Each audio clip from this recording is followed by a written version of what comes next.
Vamos a analizarlo con Juan Jesús Garza Onofre, investigador del Instituto de Investigaciones Jurídicas de la UNAM y profesor del Colegio de México. Qué gusto saludarte, Juan Jesús, bienvenido. Oye, el comunicado de la UNAM, ya lo habíamos conversado un poco antes, lo que destaca es que se descubrió que la maestra, como ella misma confesó o habría confesado, cosa que no sabemos, pero eso dice la UNAM, hizo uso de la tesis de Yasmín Esquivel y se la dio a otro alumno. Es lo que aparentemente valida la UNAM.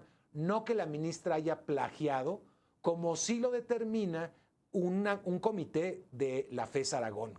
¿Qué te dice todo esto? ¿Cómo lo lees tú? ¿Cómo lo interpretas, Juan Jesús? Claro que sí, con mucho gusto, Mario, gracias por la invitación. Lo cierto es que el caso resulta bastante turbio y se pone bastante confuso.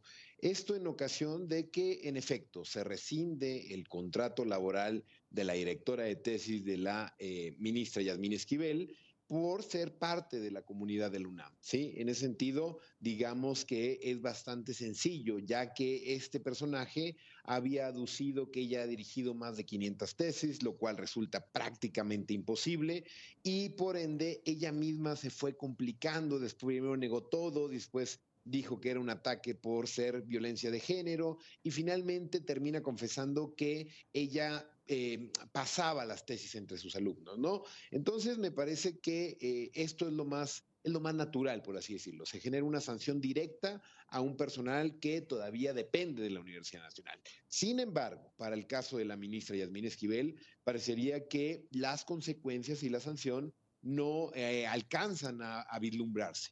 Esto porque la propia UNAM, a pesar, ojo con esto, Mario, a pesar de que la UNAM ya dijo que sí había plagio por medio del Comité de Ética, la UNAM parecería que a través de la Oficina del Abogado General y de la Rectoría afirma que no existe posibilidad de revocarle el título. Aquí, Sí. sinceramente, cuando se pasa el asunto a la Secretaría de Educación Pública y la Educación Pública lo regresa el UNAM, parecería que una de las alternativas sería buscar nulificar no precisamente el título, sino el examen profesional, ya que la tesis en cuestión fue presentada y defendida de manera fraudulenta. Claro. Ahora, ya ha habido un comunicado anterior de la UNAM, además de donde anuncia que se rescinde el contrato de la maestra. El anterior fue precisamente en el que dice que no hay manera de retirarle el título. Cuando tú dices que la UNAM reconoce que un comité, te refieres a la FES Aragón, pero ahí está Exacto. también parte de la confusión. Por supuesto que la FES Aragón es la UNAM, Tito. Sí, totalmente. No, y hay que decirlo de manera clara, Manuel. La FES Aragón es la única entidad que al día de hoy, dentro de la UNAM, se encargó de valorar las pruebas, de cotejar las tesis y que terminó emitiendo un comunicado en donde dijo que existían alto grado de similitud. En ese sentido, parecería que el plagio está confirmado. Lo que ahora está por verse es si ese plagio tiene consecuencias dentro de la UNAM o es necesario emitir algún acta de carácter administrativo para que eso al final pueda ser valorado por el Poder Judicial de la Federación.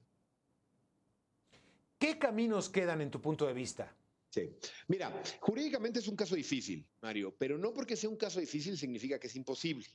Jurídicamente creo que es necesario que el UNAM asuma la responsabilidad y la voluntad de poder nulificar un examen profesional, un acto académico.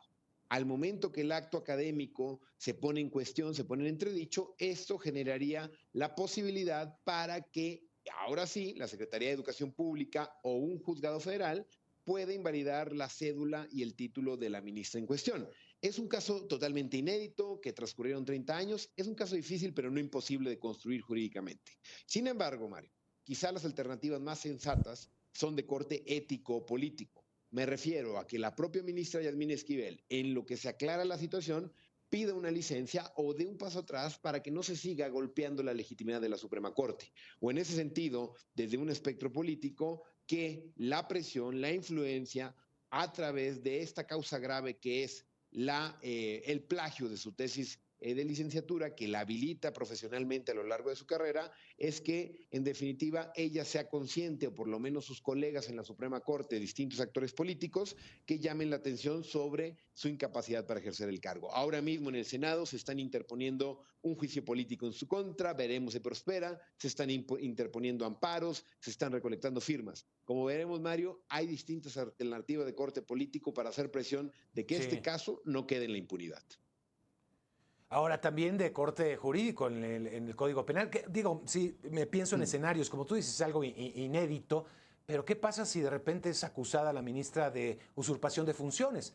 Claro. No por el posible delito que se haya consumado al copiar una tesis, ni al haber recibido un título, sino al haber asumido, por ejemplo, un cargo de ministra de la Suprema Corte con un título falso. Me pregunto, podría Claro. ser, ¿no? Mira, es un escenario, pero es un escenario que se torna un tanto lejano porque hay que recordar, Mario, que los funcionarios públicos de alto nivel en este país tienen fuero constitucional. Para que procedan Claro, penalmente en su claro. contra, primero tendría que ser un juicio político y eventualmente se le podría procesar por usurpación de funciones o malversación de las mismas. Muy bien.